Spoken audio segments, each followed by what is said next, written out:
영화배우 이진욱 씨 사건 많이 기억하실 겁니다. 처음에는 이진욱 씨가 강제로 성관계를 맺은 것이 아니냐라는 비판 여론이 있다가 다시 여성이 무고했다라는 식으로 여론이 바뀌었는데요. 재판부에서 여성의 무고죄에 대해서 무죄를 선고해서 다시 한번 사건이 반전됐습니다. 그런데 참 이상한 건 강제 성관계도 아니고 여성의 무고도 아니다. 그렇다면 이건 뭔가 궁금한데요. 김 변호사님. 이게 어떻게 된 겁니까? 강제적인 성관계도 아니고 여성이 그렇다고 무고한 것도 아니고. 네, 그러니까 일반적으로 사람들이 생각을 할 때는 어느 한쪽이 거짓말하고 있으니까 거짓말한 쪽은 처벌을 받는 게 맞지 않느냐 이렇게 생각하실 수도 있는데 사실 뭐 이렇게 성관계 사건이나 이런 쪽은 그렇게 간단한 문제는 아니거든요.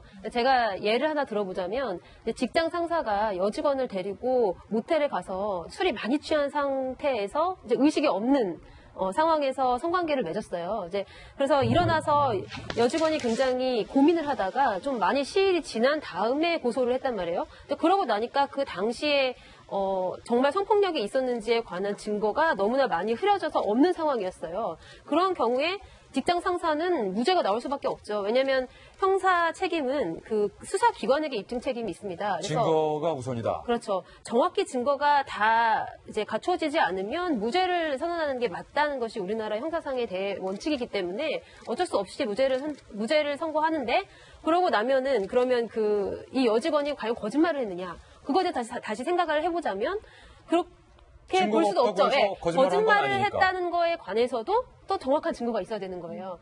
이 사건도 마찬가지로 지금 이 여성이 이진욱 씨와의 성관계가 불가항력적인, 그러니까 당한 것이다라고 이야기를 했지만 이진욱 씨는 그렇지 않다고 이야기할 때 어느 쪽에도 정확한 증거가 없다면 이렇게밖에 판단을 할 수 없는 것이 원래 맞는 거예요. 예.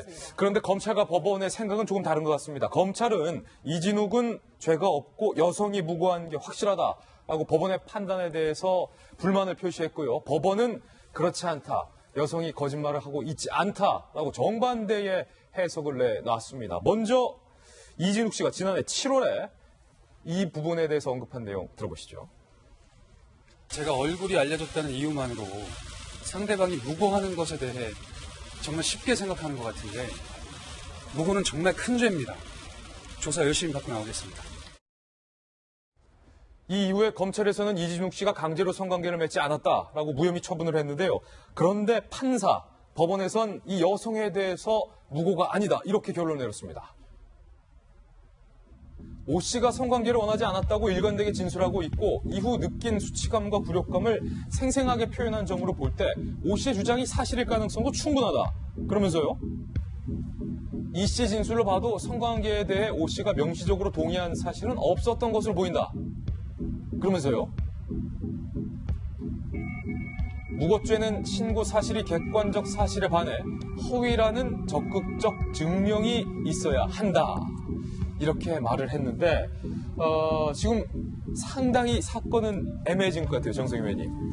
그렇죠. 근데 저는 사실 이 법원 판단이 사실 옳다는 생각이 좀 들어요. 왜냐하면 사실 이게 두 사람 사이 있었던 일인데 뭐 법원이든 사회에선 일반 사람들은 쉽게 판단하기 쉽지 않지만은 일단 전후 사정을 보면은 야심한 시간에 들어가서 그 처음 만난 여성의 집에 가서 문을 이제 소인종을 눌렀는데 여성이 문을 열어줬고 뭘 고친다고 하면서 샤워를 한다고 그랬는데 티셔츠도 줬다는 거죠. 그러니까 그런 상황에 대해서 여성이 어떤 성관계를 할 수 있는 그런 분위기가 만들어졌다고 이제 보는 것 같은데 그렇다고 해서 그럼 여성이 한 말이 무고냐 그렇게는 볼 수가 없는 게 얘기 나온 대로 여성이 그렇다가 문을 열어준 거는 우리가 뭘 고치려고 문을 열어준 것도 있지만 이진욱 씨가 유명한 탤런트 아니겠습니까?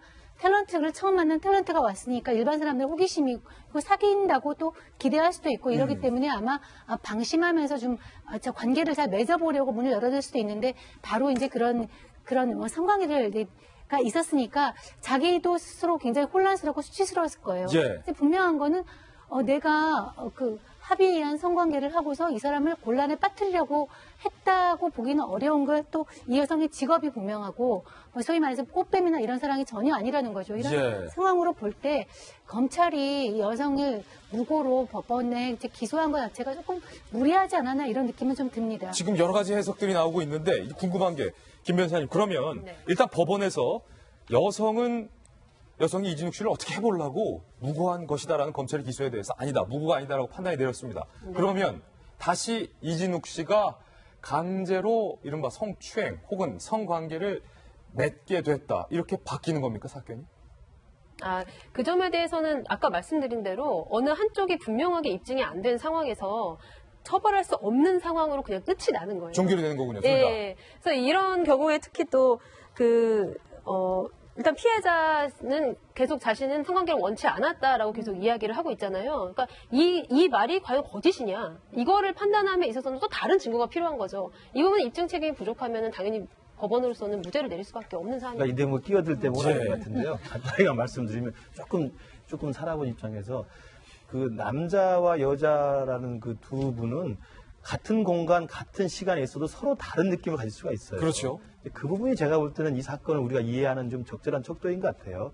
그러니까 여기서 누가 옳다 그러다 저는 말할 수 있는 상황은 아닌데 똑같은 경험을 똑같은 상대방한테 했지만 남성과 여성 서로 다른 느낌을 갈 수 있기 때문에 좀 그렇게 좀 보고 이해하는 게 낫지 않을까 싶습니다. 예, 이번 사건의 결론 이진욱 씨도 무혐의 그리고 여성도 무혐의.